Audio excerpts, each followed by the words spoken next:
To answer your question, it's my family, exercise, spending time with friends, playing golf, and then the church. So I think it's that mental, physical, spiritual self healing. Well-rounded individual. Now, would you go back and change anything? I don't think so. I don't think so. I think making mistakes is everything that you think you might like, you should try to do. Doing something around passion is very similar to love. You're blinded because you like it.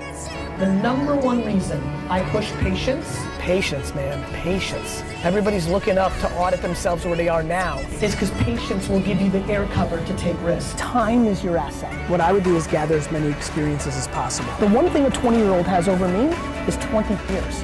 The 99% that achieve are willing to sacrifice, be persistent, and think in 50-year terms, not 50-day terms. Hey guys, and welcome back to another episode of Leaving the 9 to 5 podcast, brought to you by the Lifting Love Podcast Network. I'm your host, Lenny, and alongside me, as always, is my co-host and friend, DJ. The DJ, what's going on, man? What's going on today, Lenny? Not much, man. Got a guest episode. Hold on. Before we get to that, before we get started, we'd like to thank our sponsor for today, TechLight Associates Incorporated. Leaving the 9 to 5 is proudly presented by TechLight Associates. Call TechLight for all your technology, wireless, or audiovisual needs. Whether you're in New York, North Carolina, or anywhere in the United States, TechLight has got you covered, even offering financing options for your next big project. So give TechLight a call or visit them online at www.techlightassociates.com. Now let's get on with the episode. All right. Big guest today. Are you ready? You better have those air horns ready for us. Okay. Our next guest is the co-founder and co-owner of Professional Care Physical Therapy and ProCare Occupational Therapy. From working as a physical therapist to put himself through school to now running his own company. His company currently has 3 offices and over 90 employees. He currently works with athletes from some of the biggest sport organizations in the world. Our guest is the true definition of turning your passions into a business, into a career. We are excited to introduce him. Please help us welcome Dr. George Ciresi. There he is. Good morning. Well, thank you. Good morning, guys. Thank you for having me today. I appreciate it. So, let's jump right into it, man. Who are you? Oh, who am I? That's a great question. How much time do we have? I've gotten to know him a little bit. Yeah. My name is George Ciresi. I grew up here in East Patchogue, New York, out on Long Island. Like you said, I went to PT school. I was fortunate enough to be able to graduate and open up an office in my hometown of East Patchogue. And then that was about 14 years ago. And little by little, we kept growing. We're at the point now where we have, like you said, 3 locations. We have a physical therapy practice, an occupational therapy practice, and then a athletic performance business.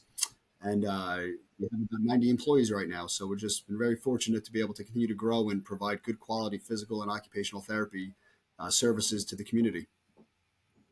So what got you into this? I know I read that you played sports. So, baseball is Sacred Heart. So what was it, just a love for sports, and what got you into physical therapy and occupational therapy?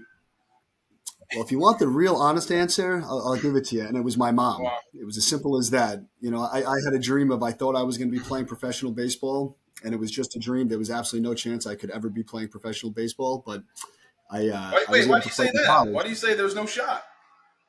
Yeah, just being, looking back at it now, it was a long shot. Maybe let's put it that way. But, I think I was in maybe 10th or 11th grade, and, my mom came to me and said, we got to start thinking about colleges. And I said, all right, that sounds good. And she said, if this baseball thing doesn't work out, what are we going to do as a second choice? And I was like, I have no idea. And she literally just said, I think physical therapy might be a good option for you. You like working with people, you're into sports, that might be a good option. So I volunteered at a place one summer I liked, and I'm like, yeah, this is a good second option. So when we started looking at schools, we looked at schools that had physical therapy programs and baseball. And I ended up choosing Sacred Heart University in Fairfield, Connecticut, that had a D1 baseball team. And I played baseball there, and then realized I wasn't going to be playing for the Yankees. So it was a good thing I listened to my mom and had the physical therapy He's as a background. He's a diehard Yankees fan, by the way. I've seen his office. It's everywhere. Oh, man. I'm so sorry.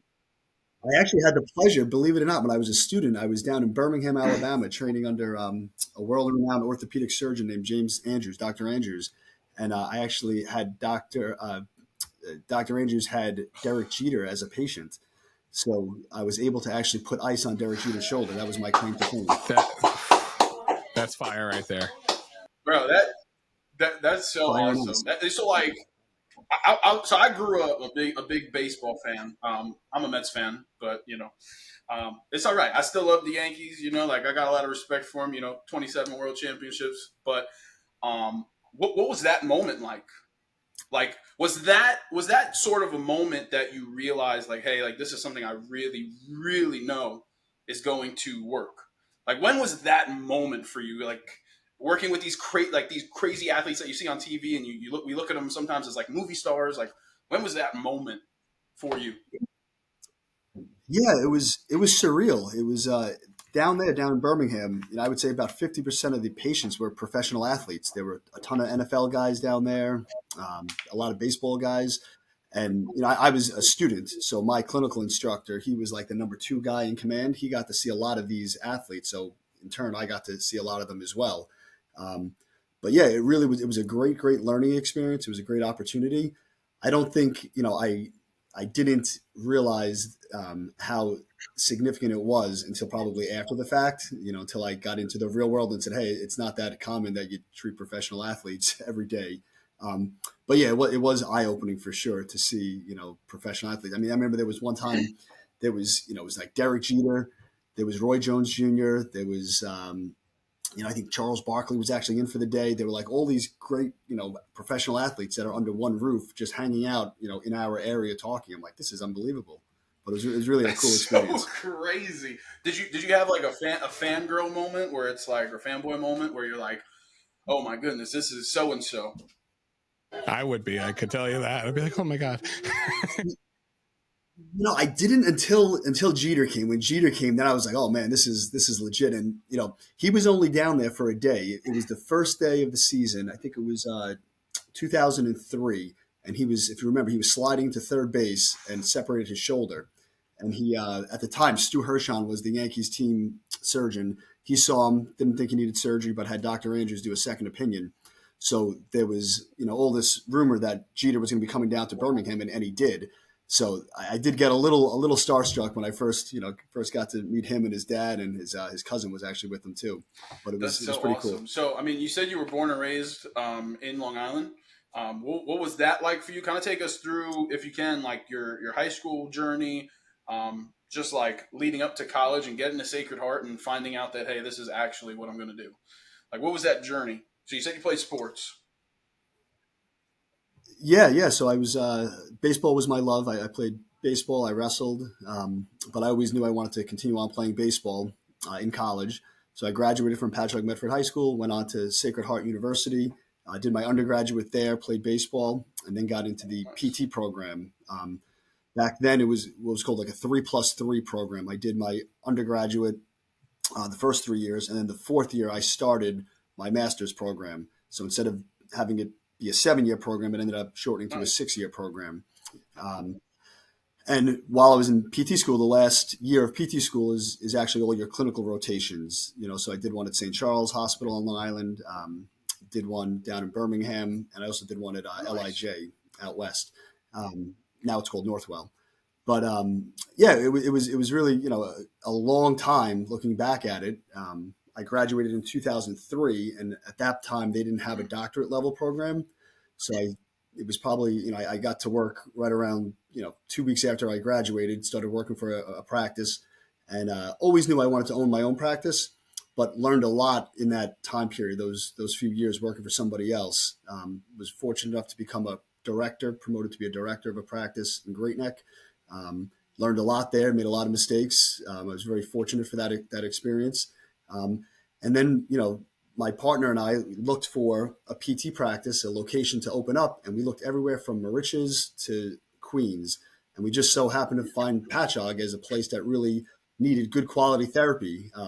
It wasn't my first choice, but after I looked at it, I'm like, hey, you know what, this might work. I I'm from this town. I know a lot of people. I'm still active in the community. I think it might be a good fit.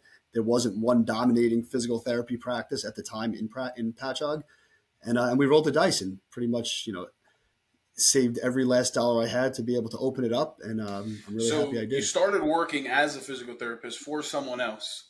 What's that? What's it like to like looking back on it, working for someone else as a physical therapist or the director, like you said in Great Neck? What's it like working for someone else and then being able to now you run 3 offices, have over 90 employees? What's it like looking at that now? Yeah, I wouldn't change a thing. And I go back and I speak to the graduating class at Sacred Heart University every year. We do these mock interviews, and a lot of them have dreams and aspirations of owning their own practice. But I really think it's valuable to stop and actually work for somebody else first. You learn in PT school how to be a physical therapist, but you don't learn the business side of things. And I think it's important in the beginning to really just hone in on your skills of being a physical therapist and not having to worry about the business, and then kind of take small steps forward. So with me, I was a staff therapist, then a director, and then eventually became a business owner. But I think, like I mentioned, there were a lot of things that I learned and a lot of mistakes that I made. That's a lot easier when you're a part of a team and the team is not necessarily owned by you. If you make the mistake, it doesn't hit your pocket as much as as the team that you work for. What's the biggest mistake that you've made as far as like biggest teaching moment on that journey to I know I'm going to own my own practice one day? Wow. Yeah. I mean, I look back and I think there's a lot that I learned. I think, I was just having a conversation with somebody the other day. If I felt like we had a really good product when we opened up, it was just myself, my partner, Jim. We had a front desk person and an aide who they all still work with us, which I'm That's really proud awesome. of. Um, yeah, that's one of the things I really, like I said, take pride in is, we have 26 physical therapists and occupational therapists, and we very rarely lose anyone. I feel like we create a good environment for them to work in, and hopefully compensated well and treated well, and we don't really lose many. The ones that we have lost usually are ones that go on to open up That's their own great. practice. Um, but to answer your question, I think what I learned after we got established and we had that good product, getting out there and marketing is very important. We didn't bring on a marketing director until probably 8 or 9 years into the business, and if we would have done that at an earlier time, I think we probably could have grown a little bit quicker. But I think honing in on your skills, having a good product, having a great patient experience is important, and then letting people know about that. And that's one thing that we didn't do that well in the beginning. Yeah. So you actually encourage people to work for someone else first. I would. I know that I have friends that went right out of college and opened up their own practice and did well. But I just my personality, I think it's good to be able to learn first, really take your time, think things through, see what works, what doesn't work. There's a lot of things from that first job that I still utilize today. There's some things I say, hey, I probably wouldn't do that if I owned my own practice. But I think having that perspective is good for sure. Now, would you go back and change anything? I don't think so. I don't think so. I think making mistakes is a good thing. It really, the way I learned the best from mistakes. I'm sure I would tweak a little things here and there, but no, I enjoyed the journey, and I'm still looking forward to the next chapter. So I wouldn't change anything. DJ, what you got? I mean, what keeps you motivated? I see you drinking some tea, so that will digress us into snack of the week Oh, I quick. keep forgetting to do snack of the week again. It's so bad. There you go. All right. So So George go been ahead. sipping his tea all morning. What kind you got today? This is actually just a green tea. I'm not a big caffeine person. I don't really drink coffee. I don't drink much tea. But before we got on, I was telling DJ and Lenny just I'm getting over a little bit of a cold, so the tea is nice. It soothes my throat. That's good. That's great. I love it. I love tea. What you got, DJ? I'm going back. I'm taking a step back. I'm going better nut bar today again. Oh, I'm a Sam's Club snack of the week person. So, the Sam Club snack of the week. You want to take a bite? Come on now. oh, I'm gonna do it. Take I'm a gonna bite do now. it. Come on. There you go. All right, What do you got? I got Lance Captain Wafers. It's a cream cheese and chive. I don't know if you can see that right there. You're pretty good, man. I'm telling you, they're pretty fire. That's great. So George, what would you say, like, so building your team over the years, culture is a huge aspect. How would you say you and your partner went about framing that culture and maintaining that? Because as the team grew from a couple people to now, I've been to your offices. And you got a big team. How do you maintain that culture and have built that culture? Like, I'm sure there's mutual self-respect, professionalism, between everything. I know it doesn't just happen, but there's some curation to it. Yeah, definitely. When we first opened, we had a mission statement. We had our core values. We had all that stuff kind of written on paper, but it wasn't necessarily always communicated to the team. And as we brought more people on, it definitely wasn't communicated. But I think we led by example. My partner Jim and I, the reason why our company is called Professional Care is because we want to be professional and we care. That's good. We were kind of. I didn't even think. I'm sorry. I didn't even Quote of the week right that. there. Professional and we care. Boom. I didn't even think about that. Wow. Yeah. Sorry. They got it. Most people don't, but yeah, that's kind of the genesis of it. But yeah, we were kind of in the trenches, treating patients. We're really all about the patient experience, and we want the patient to, have an experience unparalleled to any other, healthcare professional office that they've been in. But yeah, we really just led by example. It wasn't until more recently that we actually got back into the habit of reestablishing what our core values are and, developing that culture and kind of communicating it. But to answer your question was really, we just led by example. Everything we do, it's, is this going to benefit the patient? Is this going to help with the patient experience? Is this going to help with outcomes? Hard work ethic, professionalism, patient experience, excellence in physical therapy, all these things were kind of demonstrated by us on a daily basis. It didn't necessarily have to be communicated. But now we've learned it's probably better as we onboard them to let them know, hey, these are our core values. And even in our interview process, we let them know that this is kind of what we're looking for. And, if people don't agree, that's okay. It doesn't make them, a good or a bad person. It just might not be, a good system for them to be in. If you're not about professionalism and hard work and excellence and always putting the patient's needs first, then that's fine. But, that's probably not, this isn't the best environment for you. Did you take bits and pieces from working for someone else and all the other positions you had before actually owning your business to create and cultivate that culture and that environment that you have now with your team? I think so. I think we took some of this stuff, but I think inherently it's just in the person, in the individual. Both my partner and I, both very hard workers. We both really truly care about the product. The goal is, that each patient achieves their goals. It's a very patient centric approach. But yeah, there were certain things that we definitely saw, both good and bad, in previous and not even previous jobs in physical therapy. Other jobs that I worked, as in high school or college. But yeah, I think you kind of, as a framework, take little bits and pieces of every experience that you had and say, hey, when I start this, how do I want it to look and what's my vision? And we were lucky enough to establish that culture. I think dreams are such, they're overrated and underrated because, as a young business owner, you have all these dreams. And then when you get to a certain point, what are your, seeing your 3 offices, seeing where you've came from, I'm sure you have dreams to keep going, keep that fire going. How else do you see to pursue that? Is it growing the team, more locations, more services? How do you guys kind of approach that?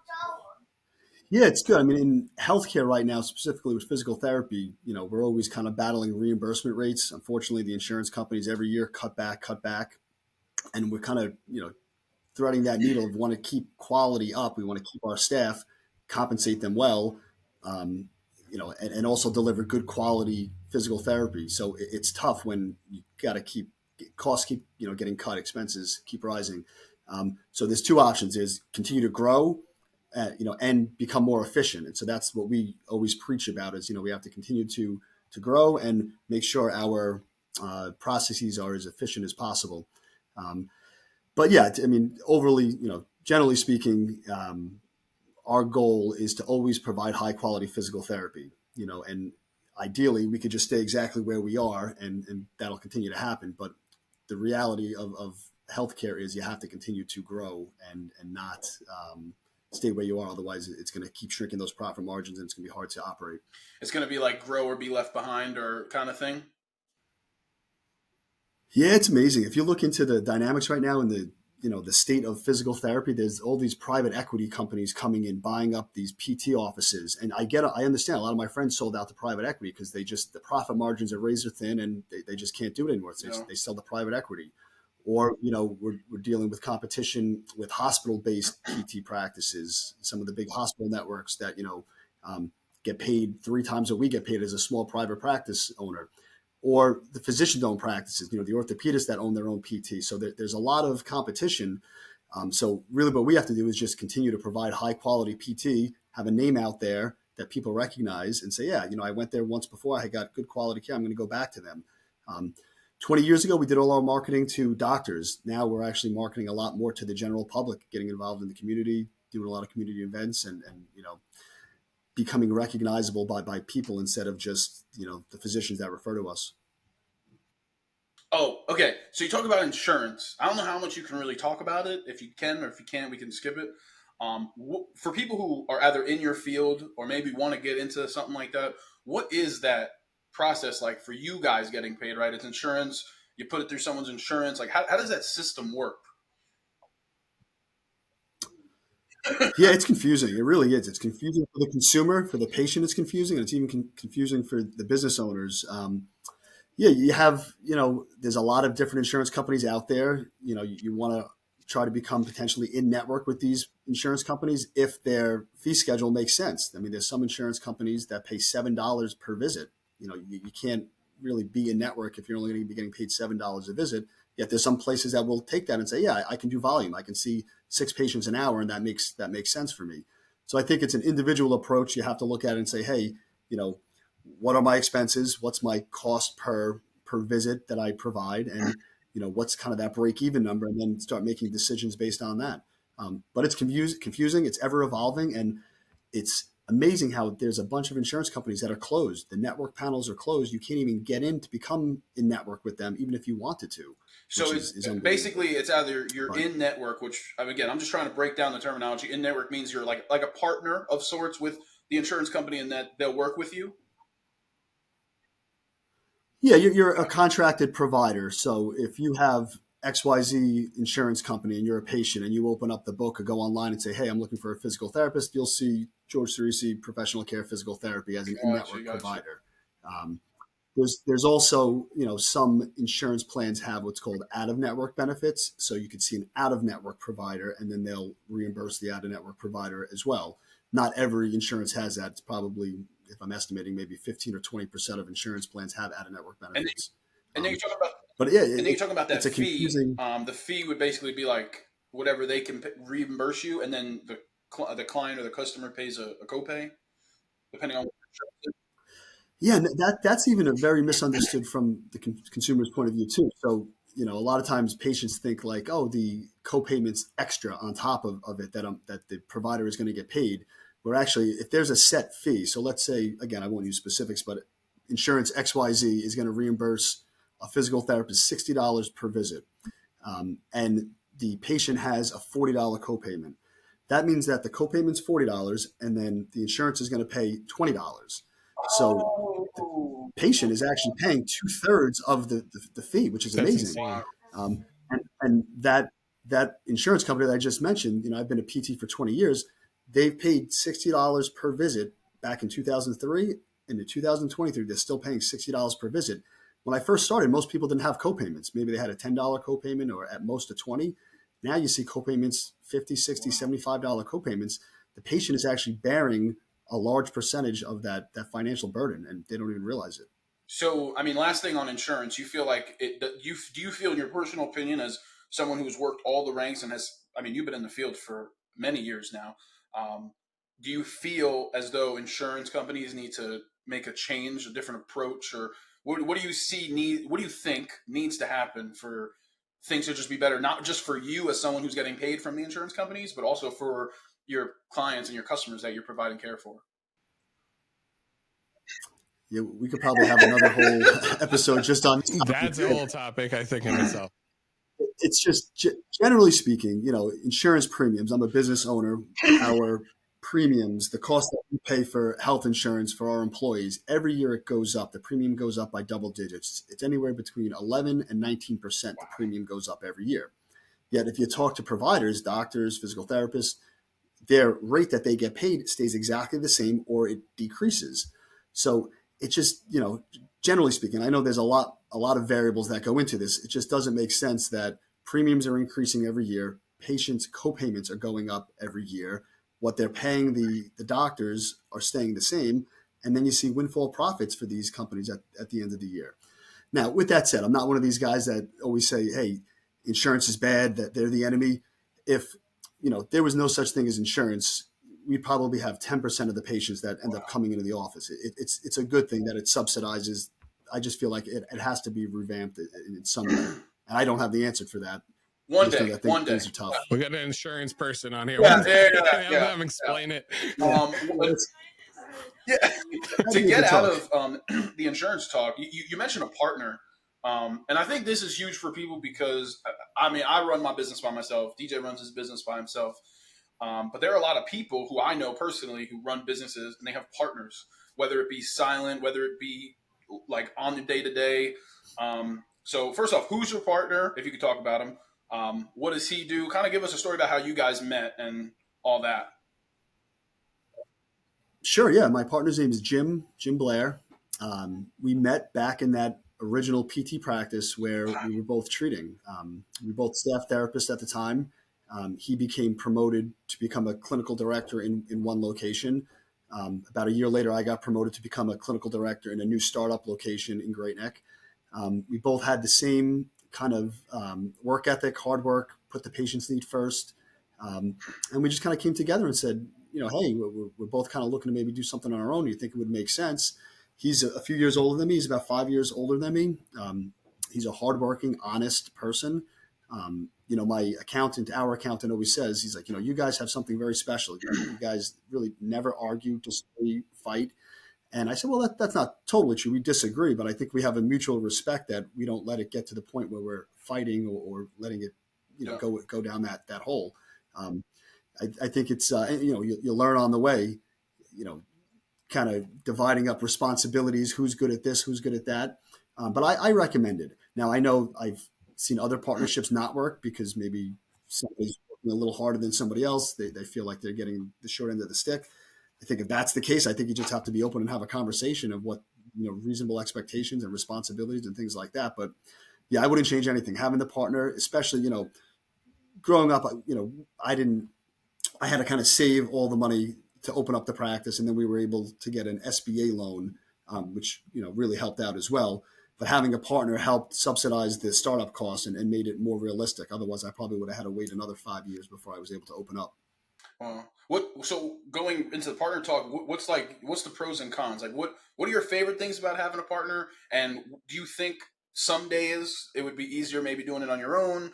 Like, what are your thoughts on partnership like that? I think if it's the right partner, I think it's worth it. I think, I always say 1 + 1 is 3 when you have a good partnership. It's nice to have someone to bounce ideas off of. It's nice to have somebody there when things are going tough to kind of just be in that foxhole with you. So I think for me, I like it. But again, I've seen partnerships that just, dissolve immediately because egos get involved and, any other thing that could possibly happen. I think you have to look at the logistics of it. Do you think you're able to handle this on your own, all the responsibilities of having a business? And as you continue to grow, are you able to delegate those responsibilities to staff? And, staff are great, but staff typically aren't going to put in the effort or the energy level that an owner is going to have, somebody that has equity in the company. So I think it's definitely a super individualized decision.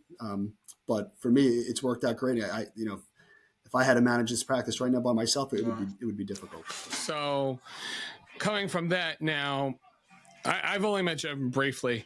I would say like passion in that, like, because obviously everybody has their own reasons for doing the business, whether it's for money, for passion, for providing quality care. things like that. You know, do you guys feel like you match each other in some respect to each other's energy levels? You coincide, kind of like a yin yang kind of thing.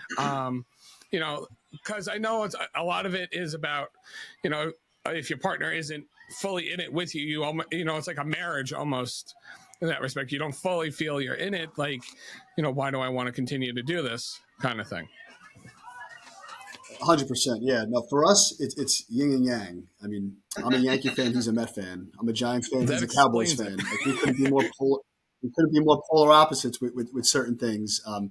You know, there's certain things that he's really good at that I'm not good at, and vice versa. So for us, it was kind of a nice balancing act. And we always say, you know, even sometimes I'm more growth minded and he's a little bit more conservative, and we find the sweet spot in the middle, and that works for us. So in our partnership, it's yin and yang. I think I've seen other partners though where they're two type A personalities that do real well together, and you know that works too. But for us, it's kind of we balance each other out very nicely.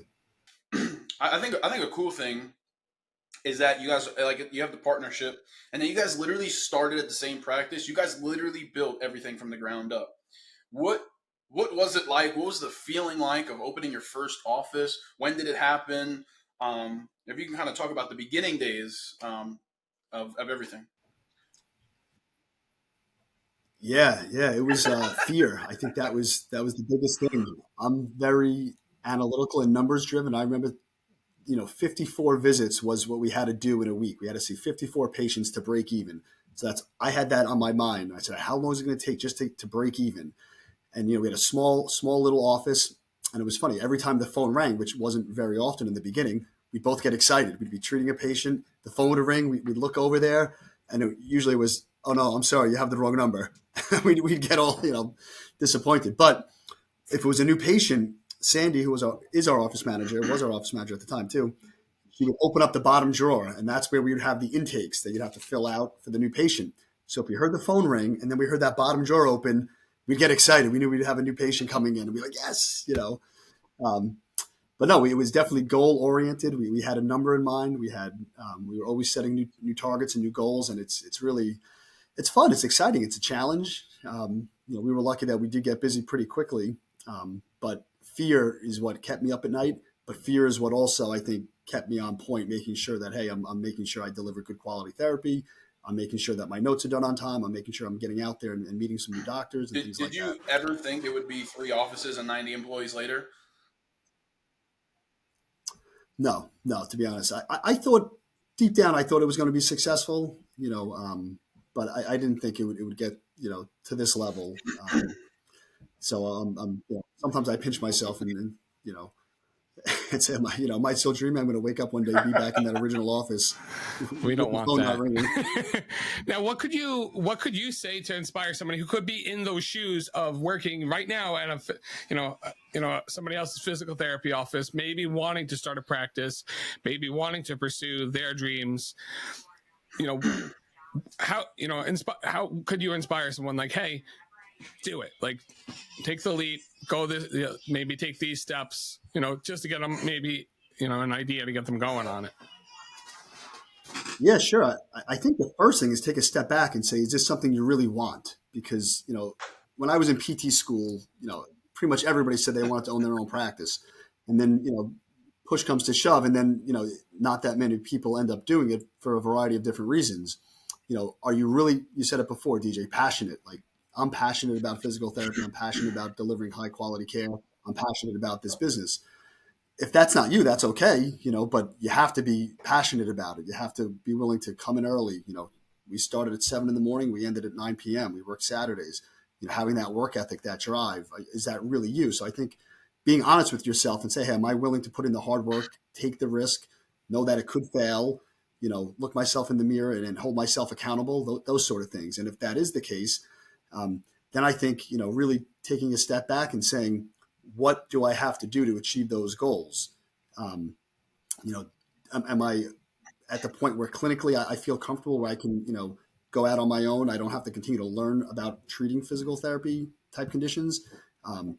You know, what am I lacking? Am I lacking in the marketing department? Am I lacking in administrative, you know, processes? And, you know, kind of making a list and then saying, all right, how do I get better at that? Do I have to, hire a consultant? Do I have to try to, have a mentor that I can meet with on a regular basis that helps me? And there's a ton of things. Like the American Physical Therapy Association has a private practice section that has. I just got back from a conference in Austin about 2 weeks ago, and there's a ton of resources out there for startup physical therapists to open up their own practice. You just have to kind of look for it. Awesome. I think that speaks a lot. Now, this might be a little, probably like a step 2, maybe a 3 question, but like when you started saying like, hey, like getting into marketing, getting into all the aspects you may lack in, either is there things that, because I know you and Jim coincide, which is great for having the partner, because then, hey, if I can't do it, they might be able to do it, versus hiring a consultant, versus either doing it yourself, or what's the drawing line of bringing a person on staff? I know overhead is a big key to that. You want to make sure you have the overhead for it, but also like what crosses that line? Like, hey, I need to hire a marketing director. I need to hire another administrator. I need to hire, another staff member to either alleviate, to delegate these duties out, or to go about the next step so I can keep growing the business.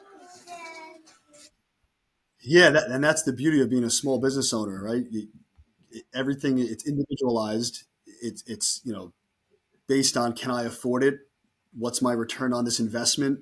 Can I afford to bring on a marketing director in year 2 when he or she might earn X number of dollars? Can I afford that? But what's the return on the investment? And it's everyone's different. I think we opened up the start of the show with what maybe I could have done differently, and I would have brought a marketing person on sooner. And I didn't back then. We didn't, because we didn't think we could afford it. And we didn't think we had the space. Like, if we get that many new patients, are we going to be able to see them in this small little office? So we didn't do that. And then as soon as we got into a bigger office and we brought on that marketing director, it filled up pretty quickly.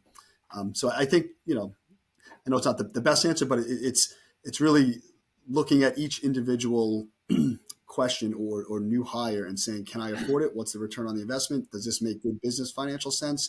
And then always like, what's the downside? Like, I would never want to have to hire somebody and then have to let them go. Yeah.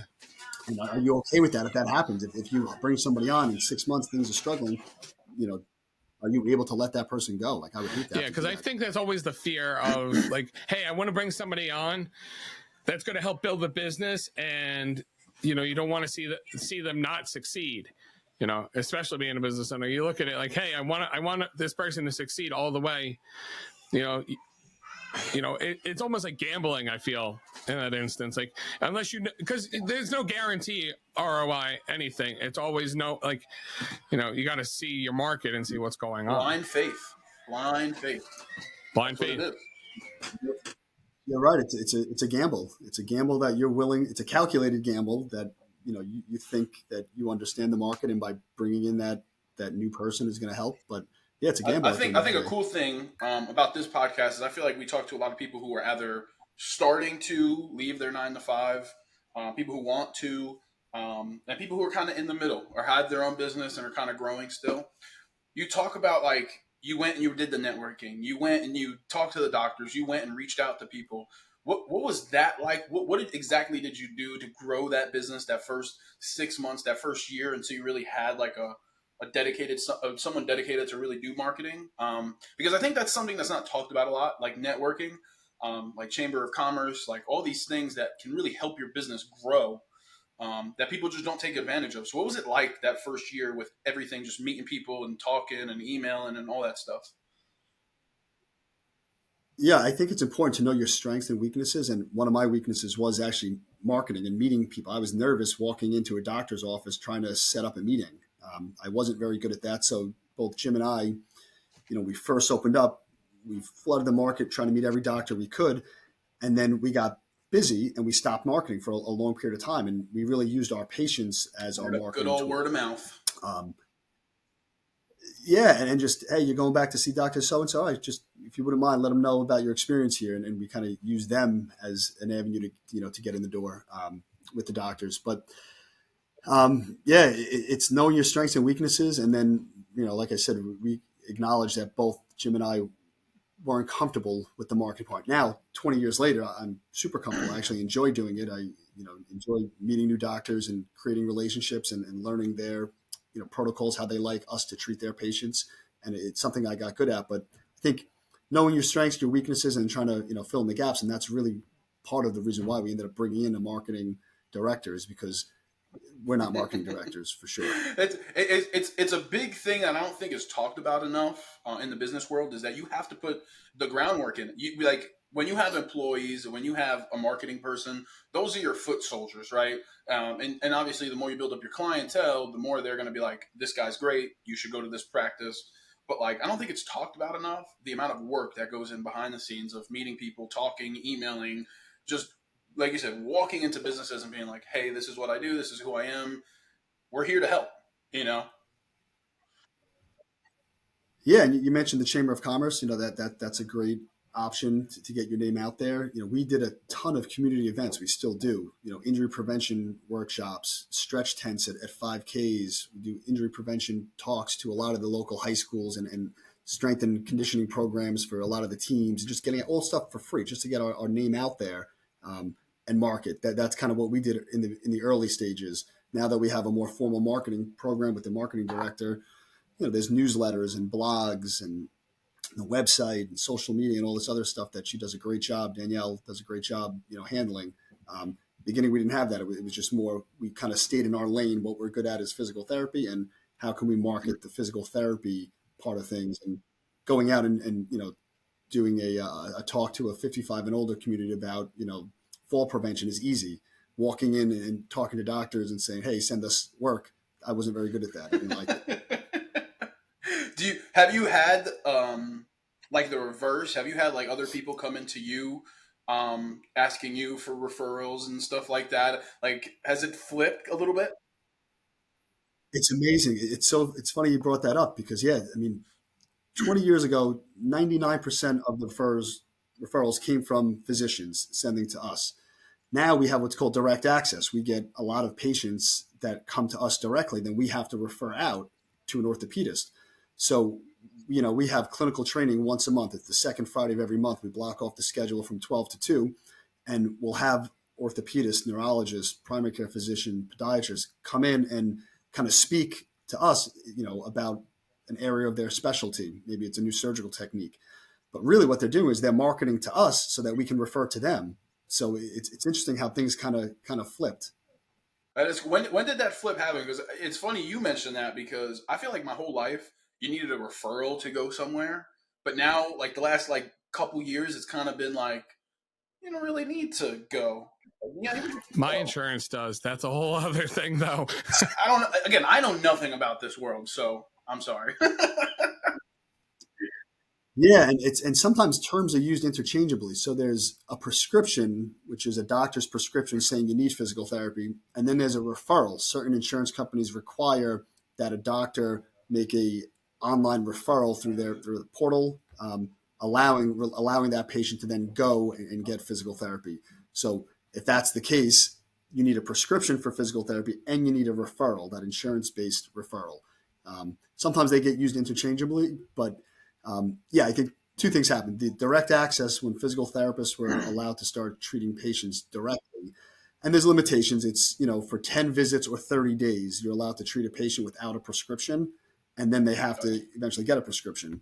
That was the first thing that kind of changed, flipped the script a little bit. And then the second thing, just, we became a pretty big practice in the Patchogue area, that we were seeing a lot of patients that we got noticed, and then doctors would start reaching out to us. Hey, maybe you could send me some of your patients. And I think those two things, direct access and just importantly growing. There was one practice, I won't mention the name, but I in those early years I kept going to them, saying, and I knew some of the doctors are,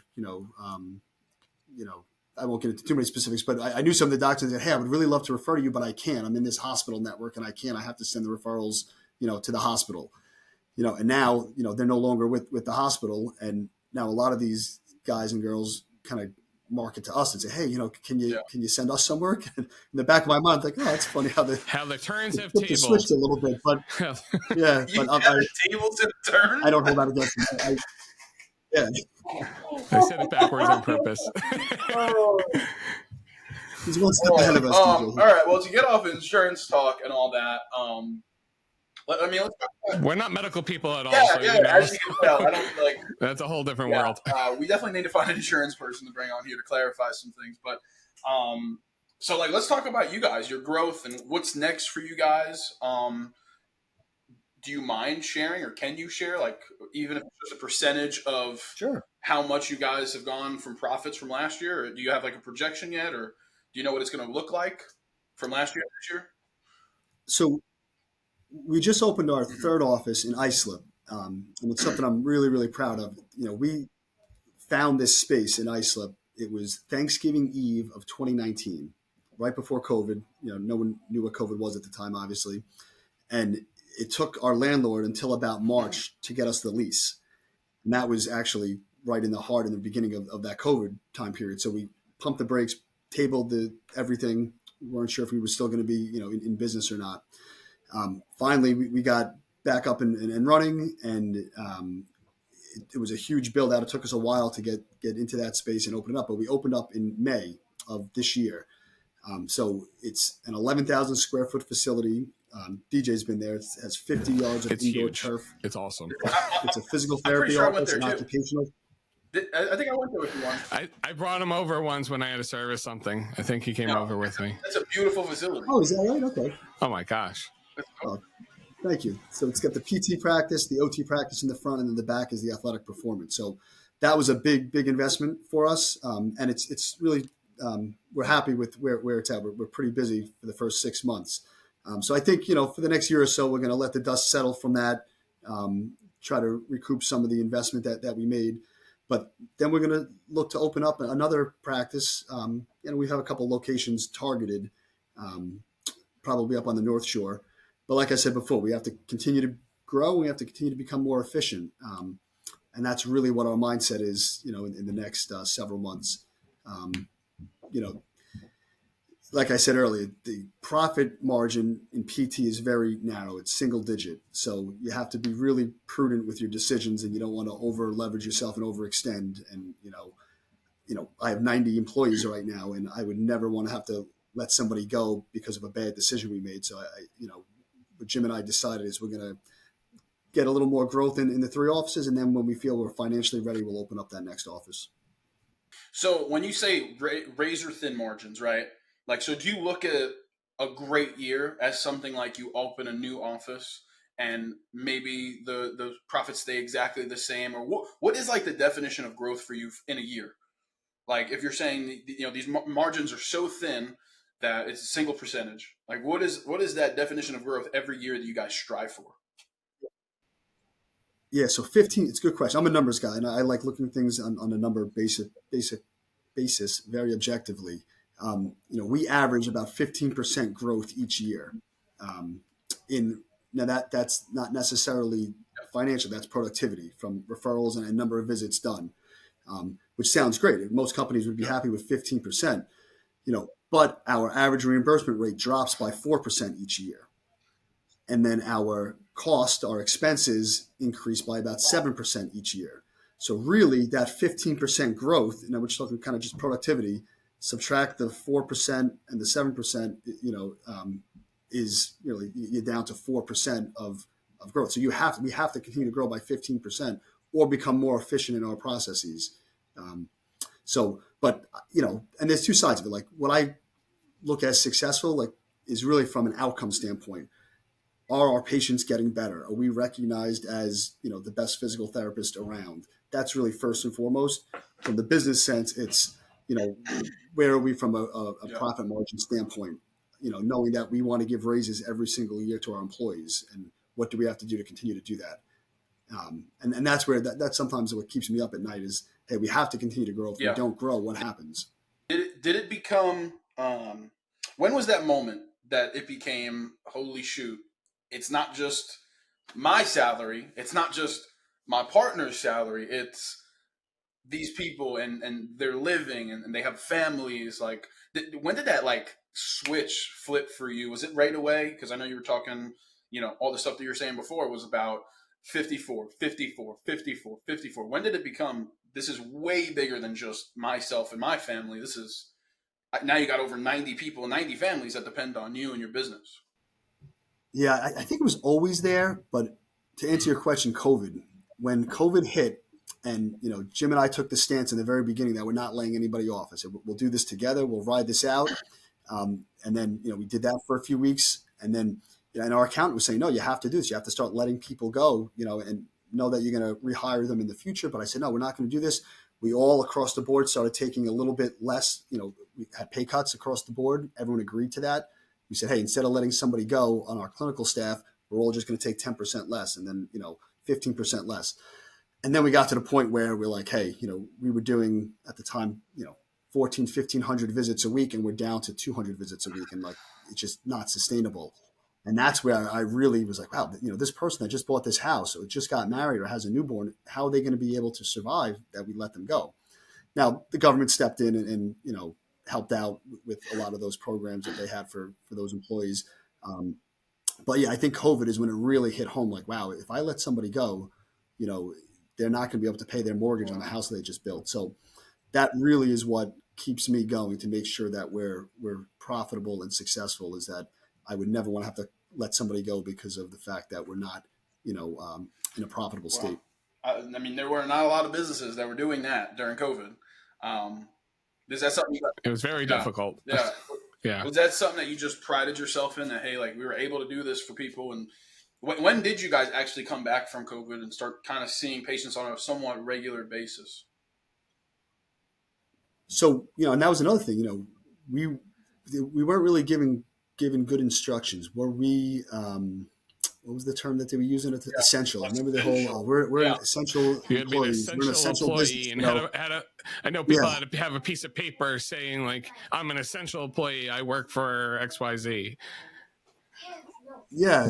And, that's ironic. You walk into the dry cleaner and it's essential. They're an essential business because you need clothes, but yet somebody else isn't essential. It was kind of ridiculous, but it was a very, very difficult time. You learned a lot. We never really shut down. We stayed open that whole time. We did have to end up laying people off as time went on, but we brought everybody back. I think it was by the end of July. So we started laying people off. I think it was like May. By July, we started bringing everybody back. Okay, short term. That's good. I mean, it was short term, yeah. But it took us a full year to get back from a productivity standpoint to the number of visits that we were doing. And remember, there was the different variants that came out. There was Delta and all the other ones. So just as we got close to getting back, then another variant would hit. But it was a solid year. And actually, my Riverhead office never really progressed. We had a nice trajectory going up right until COVID, and it's been pretty much flatlined since. Now that could also just be that we reached our max in our market share in that office. But it's COVID affected elderly people disproportionately, and we see a good number of elderly people in this office. Dang, that's all about maintaining and just getting through it. I mean, that was a scary time for everybody, and I mean, I can imagine just seeing all the offices like going up, cutting back, going up, cutting back. Like now, I know since the last year or so, everybody's been ramping up and everything's been opening back up, and it's been a lot better. Have you guys recovered a lot since then, like percentage wise, in comparison? Oh yeah, now we're back with the Patchogue office, and we're back, and we're having reaching record highs again with productivity. But just to go back, it was interesting. We talked about having a partner. My partner Jim is very good on the HR side and on the scheduling side. Like that was his thing. He was able to manipulate the schedules and bringing people back. Like, hey, I think we're going to bring so-and-so back next week. And then we're going to bring the next person back the week after that. And that was one of the advantages. That's one of his strong suits that he was very good at during that time that I'm not good at. Scheduling's an art. I found that out. Especially like, in our industry, there's norms. So, there's a 13% no-show cancellation rate. So 87% arrival rate is what's normal. During COVID, it was like a 50%. So you're trying to have a schedule that a therapist can see patients, knowing that 50% of them are going to cancel. So then it's like the art of, all right, well, do you overbook them a little bit, knowing that you have these people that are canceling? And that's something Jim did very, very well at. He kind of had a feeling of who was going to show and who wasn't, kind of thing. Yeah. What? Yeah. That's nuts. So, how we generally like to wrap up, we have like a few couple questions that we like to ask people. What is your biggest piece of advice to anyone who's either in business, is looking to get out of their 9 to 5 and potentially start a business, or someone who, I mean, is in the thick of it, just like you, and 10, 15 years in, and maybe they're in a spot where it's like, man, this is a little rough patch right now, but we can get there. Like, what advice do you have for someone? I think it's important. We all of us get so busy in our day-to-day life that, how fast did the summer go by? How fast is it now Thanksgiving? Now it's going to be 2024. Time just flies by. And I can speak for myself. Like, I think it's important that we take a step back and say, what's my ideal scene? What is really going to make me happy in life? What am I passionate about? What are my goals? Is it monetary? Is it, time spent with your family? Like, what are your truly, and be honest with yourself, what are your goals? And then think, is the setting that I'm in right now, is that going to help facilitate those goals or not? And if that's not the case, then I think you really have to take a step back and take time. How much, we're from Long Island, we're all super busy, but to take 15, 20 minutes and say, hey, you know what? Am I happy? Am I not happy? What can I do to make myself improve the current state? I think that's the first thing. And whether you're working for somebody else or if you're in business and you're just in the thick of it, having that time where you can just close the door, have some quiet, and really just think, what is it that I want to achieve, and how best can I get there? I think is the most important thing. I think we all just get stuck in the rut of work, and time goes by, and then all of a sudden another year went by and another year went by. So I think that would be my best advice: to just really take some time and think about, what are you passionate about, what would make you happy, what's your ideal scene, and then take it from there. That's great. So one of the last things to talk about really is, I mean, again, this is the stuff that was sent over. Like, you do so much. Like, let's say you're currently is a clinical instructor and center coordinator for clinical education for Sacred Heart University, Stony Brook University, local physical therapy programs. You've been a member, like you said, of the American Physical Therapy Association for a while. Like, it looks like you do a lot. You said you go back to Sacred Heart, you do all these speeches. You also run a business. First off, how do you deal with time management? And lastly, what do you do to cope, or what's like your self-care for yourself outside of everything that's business? I mean, he also has a family and kids too, so so there's even that adds to it. I think you can't do it all yourself. It's impossible. You need to have a good team around you, and that team is both on the business side and at home. My wife, really is the one that should get all the credit, because she's the one that handles the kids and the meals, and I just check my Google Calendar and see where I'm supposed to be, and then I show up. But in the office, I think you need a really good team around you, people that you can trust, that you can delegate stuff to. Nothing's worse than delegating something to somebody and then wondering, is it getting done? Is it getting done the way it should be getting done? And I feel we have a really, really good team, around us. And then, just like I said, like, really, having that time to yourself to really go over, okay, what do I have to do today, this week, this month? Make sure, I'm prioritizing those certain things, as opposed to kind of just running with a chicken without a head. And staying organized. And what about self-care? What do you do for self-care? Is there, like, I know you're a big sports guy. I don't know if you still play. Like, for me, it's pickleball, basketball. I love music. Like, there's all these different outlets that I have, and honestly, for me, is my content, and literally part of my business is a self-care for me. So what are some of the things that you do to take care of yourself, or to have as a coping mechanism? Yeah, I think it's, mental, physical, spiritual. I think, for me, again, like, talking about taking a step back and say, what's my ideal scene? I love being with my family. I love being with my kids. We're boaters. I love being able to go over to Fire Island with my family every weekend and just spend some time there on the boat with my kids. That gives me, great joy. Physically, I work out one time a week. That's it. Friday mornings is when I get my one workout in, and that's what I do. From a workout standpoint, I like to play golf. And golf is funny because when I first started playing golf, it probably was a negative, not a positive, because I would get so frustrated. But now I realize, you know what? I'm not going to be a professional golfer. Let me just have some fun, and it's actually a nice outlet for me for 4 or 5 hours. I try to do that often, and my church. I love the church that I go to. I get a lot out of that on the spiritual side. Really seeing the big picture. So I think to answer your question, it's my family, exercise, spending time with friends, playing golf, and then the church. So I think it's that mental, physical, spiritual self well-rounded individual. And then honestly, the last thing I have for you is like for the people who don't know exactly about professional care, physical therapy, and pro care, occupational therapy, and then you also said you have the athletic side of things. What are like if you could just kind of name all the services you provide and who exactly is like the people you serve, and then how they can find out about you, your social media and contact. Sure, yeah. So it's professional care, physical therapy, and rehabilitation. That's the physical therapy practice. We treat anything from general orthopedic conditions, balance, sports medicine. So, a lot of times young athletes tear their ACL in their knee, they end up having surgery. That's kind of our specialty. But, fractures, senior citizens that come in just for general strengthening. Then on the occupational therapy side, we have certified hand therapists over there. So any hand-related diagnosis, carpal tunnel, any post-operative type case, we see on that side. And then athletic performance, pro care athletic performance, we have athletes that are coming in that are not injured, that are looking to improve their athletic performance. And it's something that's really big down south that's not that big up here yet. And, it's kind of an emerging market.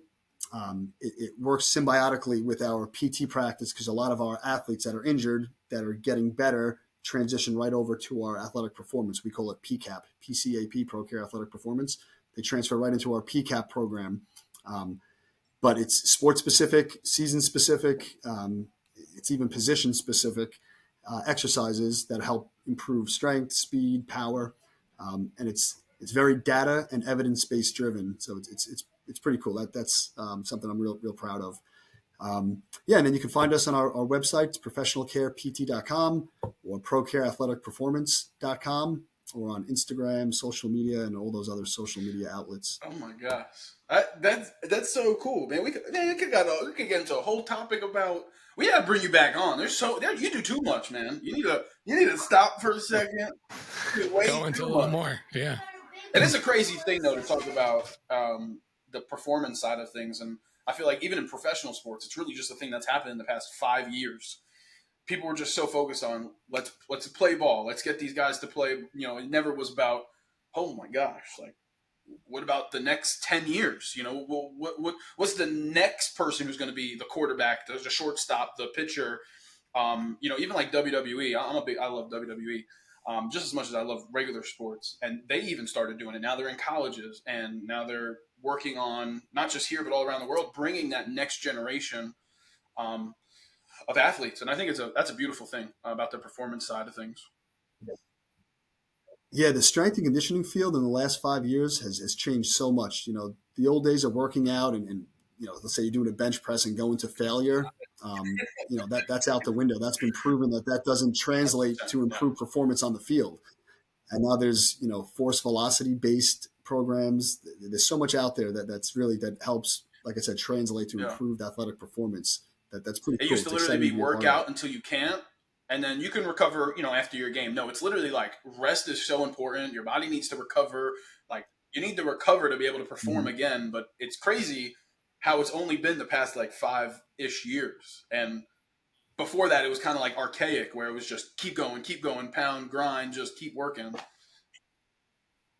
Oh, I remember playing baseball in college and, the thought that like baseball players shouldn't work out. It's going to affect your game. You're going to get too tight, and that was like an old school thought process. But, now, you don't see that anymore. Every single baseball player has an off-season workout program, an in-season workout program. It's not about the workout you're doing. It's about how you're doing it, how you're incorporating your whole body to get really into it. Man, Yeah, you're an true. awesome dude, man. Listen, I appreciate you coming on, and if there's ever anything we can do for you, let us know. We'd love to have you back on, and next couple months, next year, kind of see where your growth has been, and you guys are just going to keep killing it. And I look forward to you guys having 10 offices and being all over the tri-state area and everywhere. I'm excited. I think that's a great goal. 10 offices, that's a long dream. Sorry, I just put a lot of pressure on your plate. One step at a time. But no, I had a great time. Thanks for having me. It was a blast, and I'd love to come back and talk again. And we got to get your partner on here too, man. I think that'd be cool. See both sides. Yeah, absolutely. Absolutely. Well, listen, make sure you go follow them. Professional Care, Physical Therapy, Pro Care, Occupational Therapy, and PCAP. So basically, anyone who needs services can get them. I mean, from children to senior citizens. Make sure you go check them out. Great people over there, and they're just going to continue to grow. And like I said, we wish you the best of luck with everything. And seriously, we're here if you need any help. Great, guys. Thanks so much. Have a great day. Okay, we just want to thank Dr. George Ciresi for his time and everything that you guys and your businesses are doing. But until next time, subscribe if you haven't. Follow us on all social media platforms. But most importantly, lift love, crush hate. Just like that, we out.